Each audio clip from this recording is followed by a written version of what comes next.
श्रीमद् भगवद गीता में भगवान श्री कृष्ण की सिखाई गई बातें आज भी युवाओं के लिए उतनी ही महत्वपूर्ण हैं जितनी उस समय अर्जुन के लिए थीं।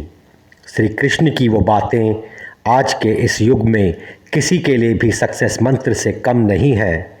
आइए जानते हैं क्या है श्री कृष्ण की ये सक्सेस टिप्स।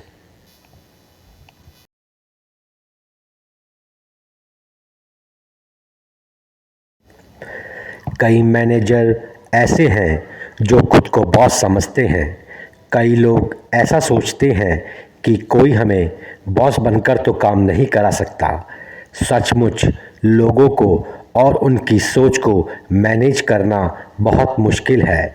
बहुत से ऐसे दफ्तर हैं जहां बॉस भी नहीं रहते, वहां तो तानाशाह रहते हैं जो कंपनी की लुटिया डुबो देते हैं। भगवान श्री कृष्ण की बात हर कोई मानता था क्योंकि वे किसी के बॉस नहीं थे और न ही वे तानाशाह थे। वे जब द्वारका में राजा थे तो उन्होंने कभी राजा जैसा व्यवहार नहीं किया। वे तो लोगों के मित्र, सलाहकार और सहयोगी थे।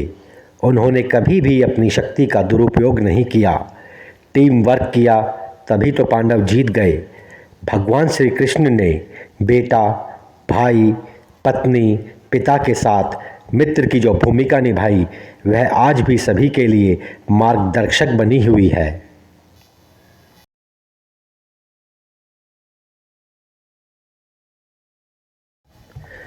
यदि आपके पास बस किताबी, स्कूली या कॉलेज का ही रटा रटा ज्ञान है तो आप वैसा ही व्यवहार करेंगे जैसा कि आपको एमबीए की क्लास में सिखाया गया है।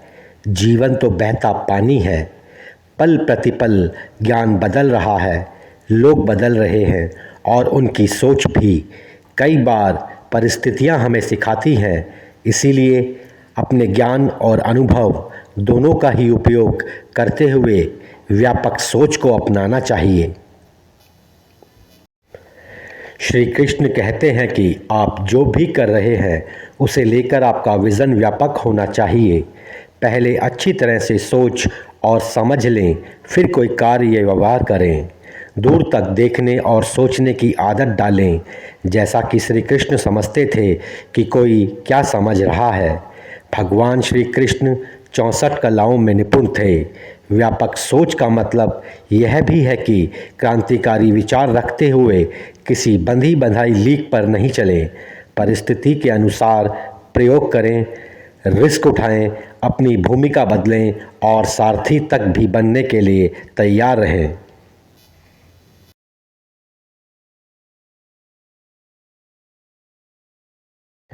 श्री कृष्ण कहते हैं कि कर्म करना हमारे हाथ में है, लेकिन उसका क्या परिणाम होगा यह हमारे हाथ में नहीं है। यदि आप 100% कर्म नहीं करते तो फिर 100% फल की आशा भी ना करें। जो व्यक्ति यह सोचकर कर्म करता है कि मुझे अपना 100% देना है, वही मनचाहा परिणाम भी पा सकता है। ऐसा कोई कर्म नहीं है जिसका फल नहीं मिलता। आज नहीं मिलेगा तो जीवन के किसी और मोड़ पर मिलेगा।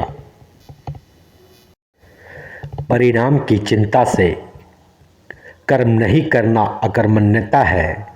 इसीलिए निष्काम कर्म करो और फल उस प्रभु की इच्छा पर छोड़ दो।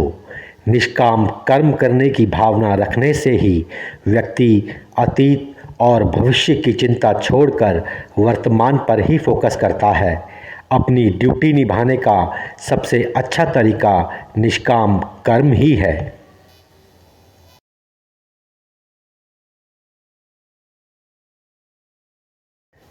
जीवन में कितनी ही कठिनाइयाँ आएं, लेकिन आप धर्म का साथ ना छोड़ें, क्योंकि हो सकता है कि अधर्म के साथ रहकर आप तात्कालीन लाभ प्राप्त कर सकते हों, लेकिन जीवन के किसी भी मोड़ पर आपको इसका भुगतान करना ही होगा। यदि आपको जीवन में निरंतर अपने लक्ष्य की ओर बढ़ना है तो असत्य का साथ कभी न दें, बल्कि सत्य का साथ देते हुए अपना रास्ता खुद तय करें। सत्य के साथ रहने से ही पॉजिटिव एटीट्यूड निर्मित होता है।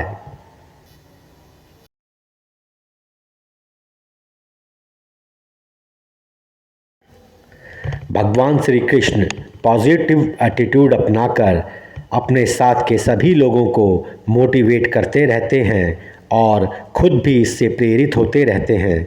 वे लोगों को मित्र बनकर समझाते भी हैं, ज्ञान भी देते हैं और भाई या पिता बनकर ज़रूरत पड़ने पर डांटते भी हैं।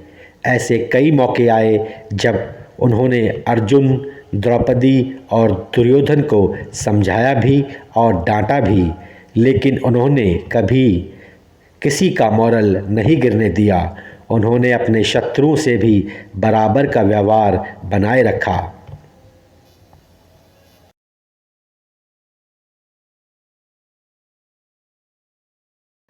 कब कौन सी बात कहाँ कहनी है और कहाँ नहीं कहनी, यह समझना भी बहुत ज़रूरी है। इसे कहते हैं वाणी नियंत्रण।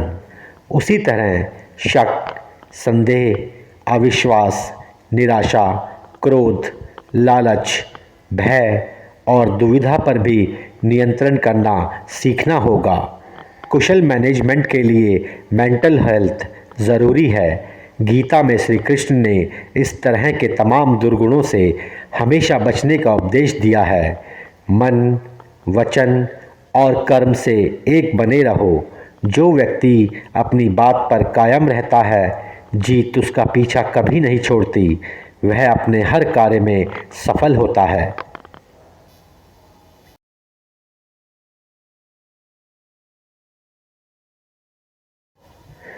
भगवान श्री कृष्ण हर तरह से शक्तिशाली थे, लेकिन उन्होंने कभी भी अपनी शक्ति का प्रदर्शन नहीं किया।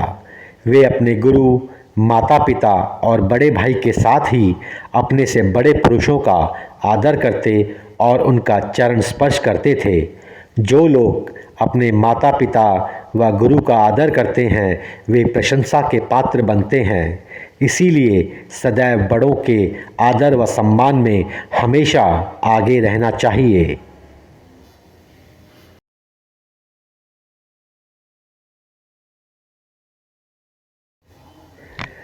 संकट का समय ही यह सिद्ध करने का होता है कि आप योग्य हो, काबिल हो।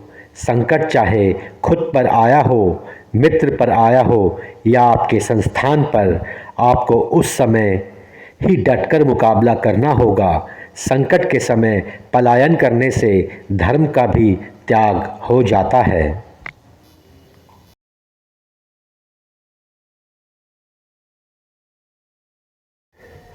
अगर पांडवों के पास भगवान कृष्ण की मास्टर स्ट्रैटेजी ना होती तो पांडवों का युद्ध में जीतना मुश्किल था।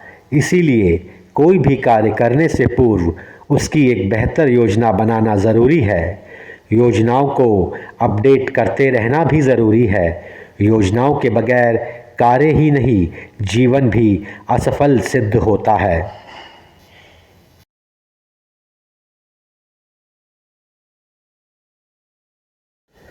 कहते हैं कि सीधे रास्ते सब पाना आसान नहीं होता। ऐसे में धर्म यह कहता है कि यदि उद्देश्य सही है तो टेढ़ा रास्ता भी अपनाया जा सकता है, खास तौर पर जबकि आपके सामने अधर्म का पलड़ा भारी हो। ऐसे में कूटनीति का रास्ता अपनाएं।